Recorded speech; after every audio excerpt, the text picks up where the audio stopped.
Welcome back to this episode of Facilitation Fridays. I'm Kalani Das, your host and teacher. And in this session, I'll be giving you some tips for teaching, but helping people enjoy the learning process. A lot of the times when we think about facilitation, we don't necessarily think about learning, but the two go hand in hand, right? So we want to make music and any activity accessible for people. We want them to have success, but maybe we don't want them to feel like they're in a class, or they're supposed to do what we want them to do. And that's the whole art of facilitation, is getting people involved in any process, creative process or an expressive process, without them feeling like there are a lot of shoulds that they're supposed to be doing, or there are right and wrong ways. Of course, there are some ways that are probably ultimately going to be better for them to do, like developing good technique. But we don't want to weigh people down in the beginning. So I'm going to be pulling from this book, which is called Kalani's World Rhythms, as opposed to The Way of Music, which I've been using. So for this episode, a little bit of a diversion. But let's get started with the idea of creating a welcoming atmosphere. And if you're a teacher or you're a facilitator, it doesn't matter. We want to create a welcoming atmosphere. And one of the ways you can do that in musical terms is to be playing some music, have some background music, or be playing music while people enter the music space. And this does a couple things. One, it kind of eliminates the need for chit-chat. It does away with that any uncomfortable silence, because there's no silence. It also sets the mood. It creates a background for an experience or an activity. It can also serve to give a preview of things that might be coming musically or, materially speaking. For example, if you're going to be teaching drumming, then you could have some drumming music playing. If you're teaching singing, you could have some choir music or some singing, or both, in the background while people enter the space. So that's one thing you can do. I use a little Bluetooth speaker, and it's linked to my phone. I can control the volume from my watch. I can pause it. I can fast forward and skip to the next track. So I like using technology for that. It's a little bit helpful instead of having to pick up a phone or go over to multimedia setup and push buttons and that kind of thing. Really important. I had a session today that was actually a music therapy session, but it had some new people that came in. And so before we really got into the music a lot, I just gave them some information about what the goal was and what my role is and what their role is and what it is and what it isn't. For example, when I explain that it's a music therapy session, I say this session is aimed at helping you with your therapeutic goals. It's not a music class. You don't have to perform at any particular level. However, since we're using our breath, we're using our minds, we're using our bodies, that the more you can engage in the experience, the better it's going to be for your movement, for your cognition, for your mood, and all of those goals that I have for them, which are not musical goals. They're physical, cognitive, mood, etc. goals. All of those goals could be better met the more they're engaged.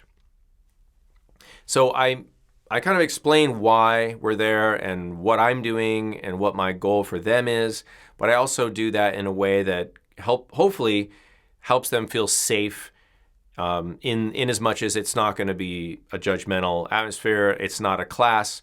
They're not there to perform, etc. All right. So sometimes you can set people up for success. In other words, personal success, by defining, what the whole experience is about, and taking up, very little amount of time to do that. But still, it's sometimes nice for people to hear. And it can be a relief for them to know that it doesn't matter if they're singing on pitch. What matters is that they're trying, right?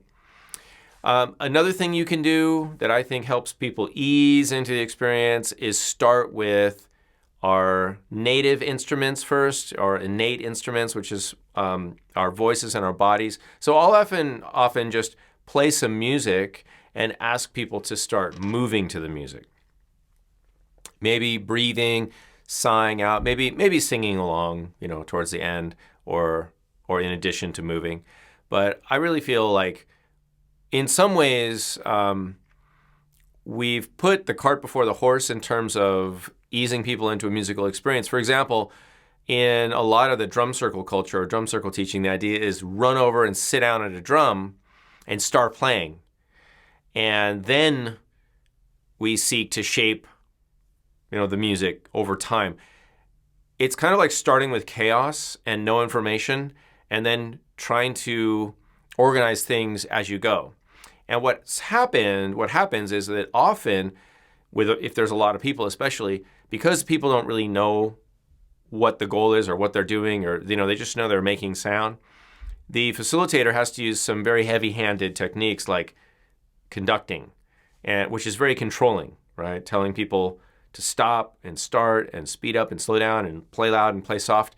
And those can be, while they can be effective for producing changes, they don't necessarily give the participants a great sense of autonomy or freedom, right?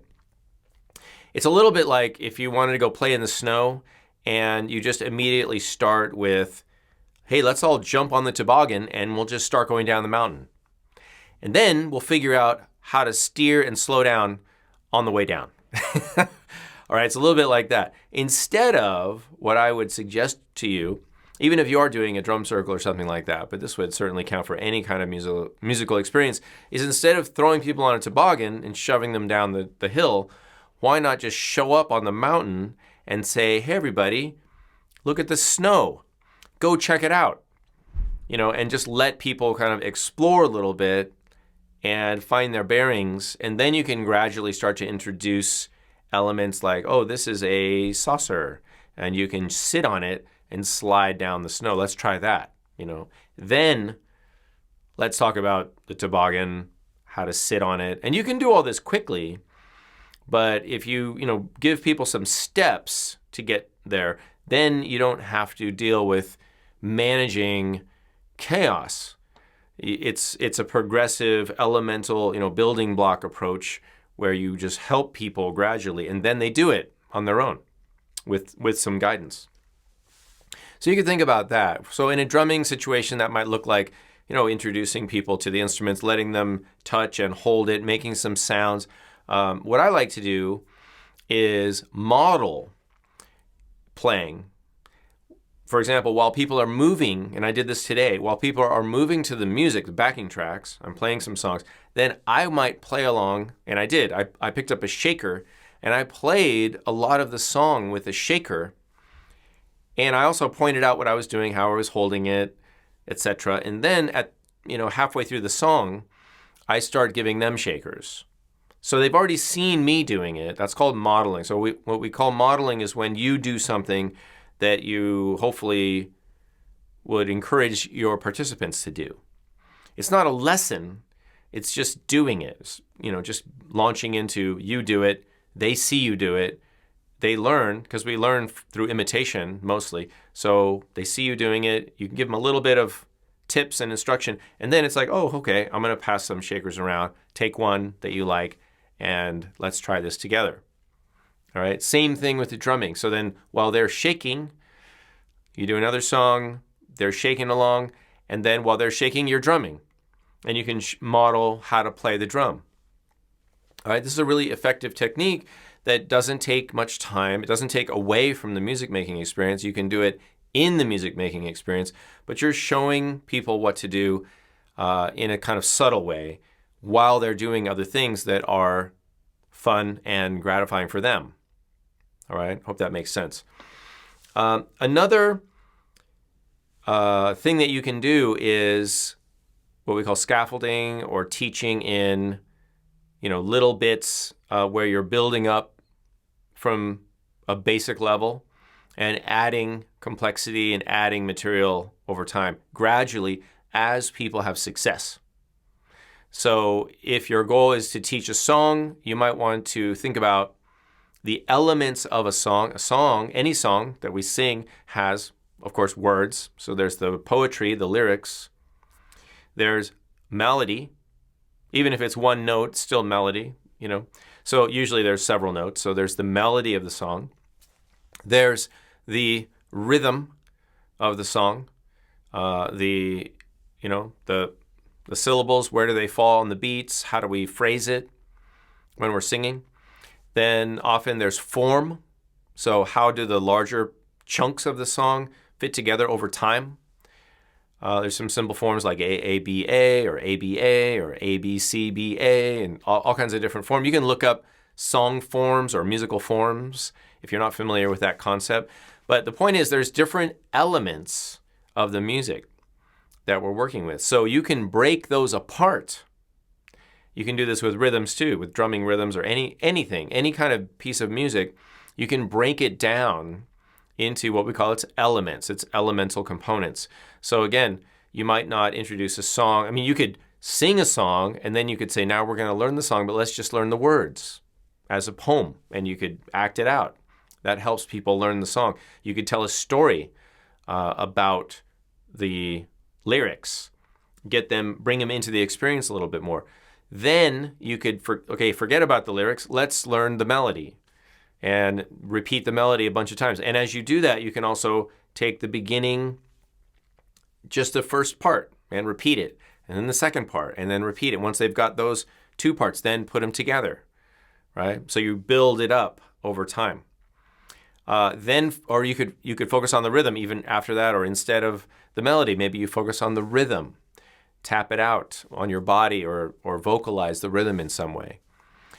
Usually most songs don't have so complicated rhythm, but if it does have a complicated part, you could focus on that and then just do the rhythm. And then as they start to become familiar with the material, then you can look at sequencing, verse and chorus, verse, verse, chorus, verse, verse, chorus, bridge, chorus, whatever. And then put it together and build it up. Okay, so think about breaking things way down into their musical elements while you're teaching. And you can do all of this while your participants are doing something that they just learned how to do. So you're kind of doing the next thing that they're going to do, and then they start doing that, and then you do the next thing. All right? I hope that makes sense. Another thing that I like to do when I'm teaching and working with people is to never forget that we're there, as people, and we have different backgrounds. We might come from different cultures. We might speak different languages. So as a facilitator, I like to just, invite people to share some bits of personal information or ask people, if they do speak another language, okay, who else speaks that language? And how did you learn that? And is it your first language or did you learn it? And try to create some sort of social connection between and within my participants. Because we're doing music and we do art. So hopefully we can connect with each other. We can feel better. We can celebrate. We can laugh. And we laugh a lot in my music therapy sessions. I tend to joke around with people as I think it puts them at ease. And actually, that's just the way my brain works. So I think of things that I think are funny. Sometimes not everyone thinks they're funny, but that's okay. The point is we try. We do our best. And actually, I am very funny in a group. So using humor and, pointing out things that might be difficult, but in a humorous way is a really great way to just set people's nerves at ease and, let them know again, kind of like revisiting that idea that it's okay, whatever happens is okay. And actually in musical experiences, there's a lot of things that kind of end up seeming funny. When people make a mistake, they tend to laugh. Now, it might be a nervous laugh. It might be a ha ha ha, kind of a nervous laugh, but that's okay. Laughter is laughter. And even if it's a nervous laugh, it quickly becomes a real laugh or an authentic laugh. And, we also are empathetic creatures. So if one person kind of, let's say they make a mistake, they drop something or whatever, usually other people will laugh, not at them, but with them, or they'll just laugh at the situation and everybody's laughing. And because it's also a way to let other people know that it's okay, you're okay, there's no judgment. We're just here to enjoy the experience. Okay, so keep part of your mind focused on the music, but keep part of your attention, as much as you can, focused on the social and kind of emotional dynamics that are happening in your group. And don't be afraid, to bring out things that are weird or goofy or even uncomfortable. That's part of it, right? That's part of the experience. Sometimes we start creating a song or chant about something weird, and then it becomes what we call a bonding experience because that's unique to that group and that's unique to that time. No two groups I do are ever the same because I'm always drawing things out from the participants, and these are personal things. And even if I have the same people week to week, there's different things happening week to week. They're having different experiences. So by me asking questions and just, probing a little bit, what's going on, what about this? What do you think about that? Who else can relate to that? Who else had that experience? Just giving a few little prompts and questions and being genuinely interested as well, because I am really interested in people's experience. I think that coupled with the musical ease with which we can learn and helping people learn progressively, it really creates a nice atmosphere. It creates a nice balance of achievement over time because we do like to learn things. People do like to learn, not just make noise, but actually learn things like a drum beat or how to play a shaker or how to hold a mallet or how to hit a drum properly. We enjoy that. We enjoy achievement. So while we're achieving things, we can also enjoy just being together like we're hanging out. So we can have both things going. It's not an either or. We can have both together. All right. So we've covered a few things very quickly in this lesson. If you'd like to know more, you can check out the book, Kalani's World Rhythms.